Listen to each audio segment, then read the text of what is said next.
બીજા બધા પેસેન્જર કહેવાય છે ને, રામ રાખે તેને કોણ ચાખે. આ સાથે જ એક કહેવત છે, જાકો રાખે સાઈયા માર શકે ન કોઈ. અને આ બંને કહેવતો ગુજરાતના પ્લેન ક્રેશ દરમિયાન સાર્થક થઈ હોય તેવું લાગી રહ્યું છે. 242 મુસાફરો અહીં અમદાવાદથી લંડન જ્યારે ફ્લાઇટ જઈ રહી હતી એર ઇન્ડિયાની, તેમાં મુસાફરી કરી રહ્યા હતા. મુસાફરો સવાર હતા. તે જ દરમિયાન માત્ર એક યુવક એવો હતો જે બચી ગયો છે. અને એટલા માટે જ આ કહેવત, આ યુક્તિ છે એ સાર્થક સાબિત થઈ રહી છે. 40 વર્ષીય બ્રિટિશ નાગરિક વિશ્વાસ કુમાર આમનું નામ છે. વિશ્વાસ કુમાર રમેશ આ ભયાનક અકસ્માતમાંથી બચી ગયા છે. તેમણે પોતાની આપવીતી પણ વર્ણવી છે. તેમણે કહ્યું છે કે ટેક ઓફ થયાના 30 સેકન્ડ પછી જોરદાર અવાજ આવ્યો અને પછી વિમાન ક્રેશ થયું. આ બધું ખૂબ જ ઝડપથી થઈ ગયું. જ્યારે હું જાગ્યો ત્યારે મારી આસપાસ મૃતદેહોના ખડગલા હતા. હું ડરી ગયો અને ત્યાંથી ભાગી ગયો.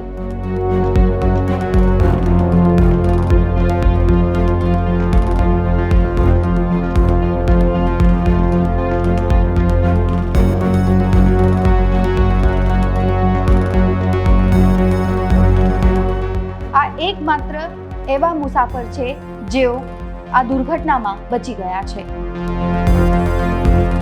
તેમને નાની મોટી ઈજાઓ પહોંચી છે. લોકોએ જ્યારે તેમને પૂછ્યું કે શું થયું તો તેમનું કહેવું હતું કે પ્લેન ફાટ્યું.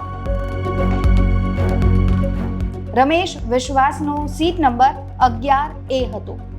અમદાવાદથી લંડનના ગેટવિક જઈ રહેલ એર ઇન્ડિયાનું બોઈંગ 787 ડ્રીમ લાઇનર વિમાન AI-171 ટેક ઓફ થયા બાદ તરત જ ક્રેશ થઈ ગયું અને આ વિમાન દુર્ઘટનામાં એક મુસાફર બચી ગયો.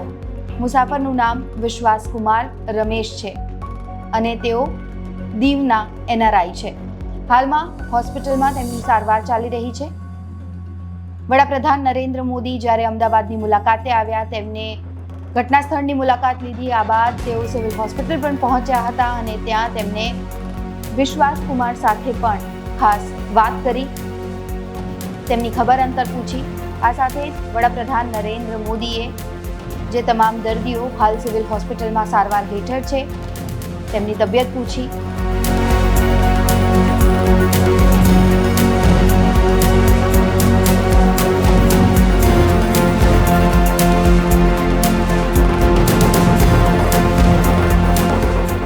મહત્વનું છે, વિશ્વાસ કુમાર રમેશ થોડા દિવસ માટે પોતાના પરિવારને મળવા ભારત આવ્યા હતા અને પોતાના 45 વર્ષીય ભાઈ અજય કુમાર રમેશ સાથે બ્રિટેન પાછા ફરી રહ્યા હતા.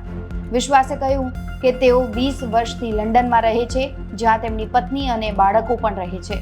દીવના રહેવાસી વિશ્વાસ કુમાર રમેશ ગુરુવારે બપોરે એર ઇન્ડિયાની આ ફ્લાઇટમાં બેઠા હતા.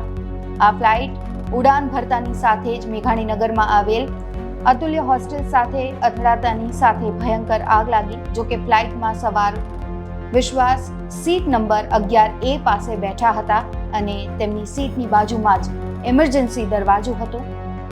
ફ્લાઇટ ક્રેશ થયા બાદ વિશ્વાસે આજુબાજુમાં મૃતદેહો જોઈને તેઓ ગભરાઈ ગયા અને ઇમરજન્સી દરવાજો ખોલીને ત્યાંથી દોડતા દોડતા નીકળી ગયા. આ બાદ સ્થાનિક લોકોએ તાત્કાલિક વિશ્વાસને સિવિલ હોસ્પિટલમાં ખસેડ્યા.